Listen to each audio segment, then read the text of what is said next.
राधे राधे, हरे Krishna. RS पर्यटन में आप सभी लोगों का स्वागत है। आपका दिन शुभ हो। आज दिनांक है 17 जनवरी और आज माघ मास के कृष्ण पक्ष की चतुर्दशी तिथि पूरा दिन रहेगी और देर रात 12:04 पर समाप्त होगी। ब्रह्म मुहूर्त सुबह 5:37 से 6:25 तक रहेगा। सूर्योदय होगा सुबह 7:14 पर। सूर्यास्त होगा शाम 5:59 पर और आज राहु काल सुबह 9 बजे से 10:30 बजे तक रहेगा।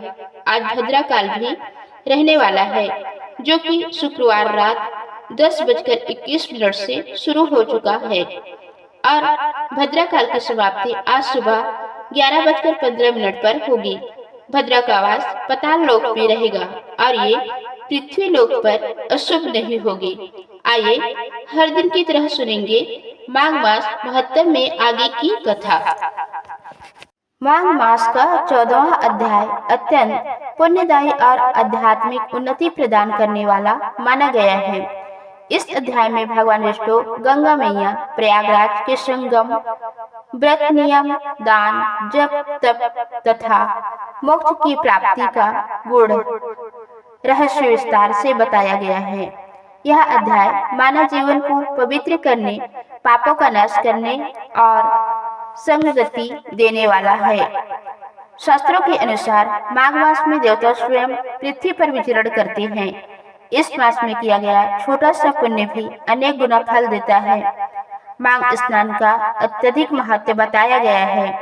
कहा गया है कि जो व्यक्ति माघ मास में प्रातः काल गंगा, यमुना, सरस्वती या किसी पवित्र नदी में प्रातः काल स्नान करता है, उसके जन्म जन्मांतर के पाप नष्ट हो जाते हैं।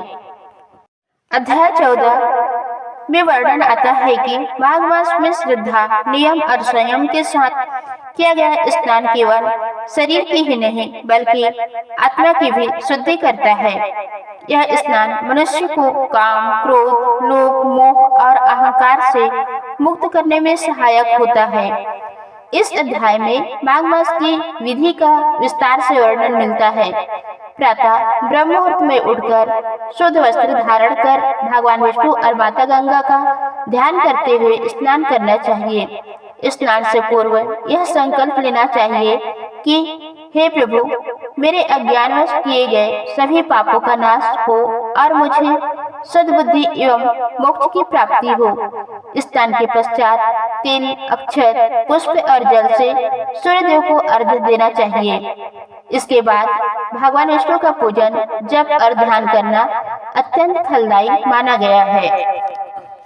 माघ मास कथा अध्याय 14 में दान की महिमा विशेष रूप से बताई गई है।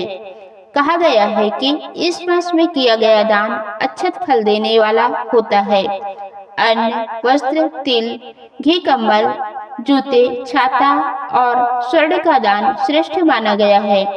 विशेष रूप से गरीब, असहाय, ब्राह्मण और साधु संतों को दान देने से भगवान विष्णु अत्यंत प्रसन्न होते हैं। शास्त्रों में कहा गया है कि जो व्यक्ति माघ मास में दान नहीं करता, उसका स्नान और व्रत अधूरा माना जाता है। इस अध्याय में माघ मास के व्रत का भी वर्णन किया गया है। माघ मास में एक समय भोजन करना, सात्विक आहार ग्रहण करना, ब्रह्मचर्य का पालन करना और सत्य बोलना अत्यंत पुण्यदायी माना गया है। जो व्यक्ति माघ मास में नियम पूर्वक व्रत करता है, उसे आरोग्य, दीर्घायु और सुख समृद्धि की प्राप्ति होती है।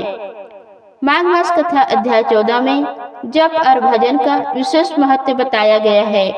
इस मास में ओम नमो भगवते वासुदेवाय मंत्र का जप अत्यंत फलदायी माना गया है।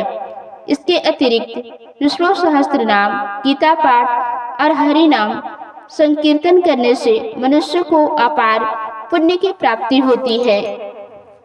कहा गया है कि माघ मास में किया गया एक माला जप भी हजारों माला जप के समान फल देता है। इसलिए माघ मास में अधिक से अधिक समय भगवान के नाम स्मरण में लगाना चाहिए। अध्याय 14 में एक पुण्यात्मा ब्राह्मण की कथा आती है। वह ब्राह्मण अत्यंत निर्धन था, किंतु श्रद्धा से भरा हुआ था। वह प्रतिदिन माघ मास में नदी स्नान करता, भगवान विष्णु का पूजन करता और अपने सामर्थ्य के अनुसार दान करता था। एक दिन उसके पास दान देने के लिए कुछ भी नहीं बचा। तब उसने अपने शरीर पर पुराने वस्त्र एक गरीब को दान कर दिए। उसकी इस निस्वार्थ भावना से भगवान विष्णु अत्यंत प्रसन्न हुए और उसे स्वप्न में दर्शन देकर वरदान दिया कि उसके सभी कष्ट समाप्त होंगे और अंत में उसे वैकुंठ की प्राप्ति होगी। इस कथा से यह शिक्षा मिलती है कि दान की महिमा वस्तु में नहीं बल्कि भावना में होती है। अध्याय 14 में प्रयागराज के त्रिवेणी संगम की विशेष महिमा बताई गई है। कहा गया है कि संगम में माघ स्नान करने से मनुष्य को अश्वमेध यज्ञ के समान फल प्राप्त होता है। देवता भी इस काल में संगम पर स्नान करने आते हैं।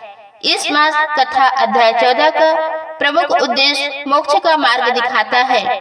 इसमें बताया गया है कि माघ मास में स्नान, दान, व्रत, जप और भजन करने से मनुष्य को अंततः मोक्ष की प्राप्ति होती है। जो व्यक्ति इस मास में अहंकार त्याग कर सेवा भाव से जीवन व्यतीत करता है, वह भगवान विष्णु के धाम को प्राप्त करता है।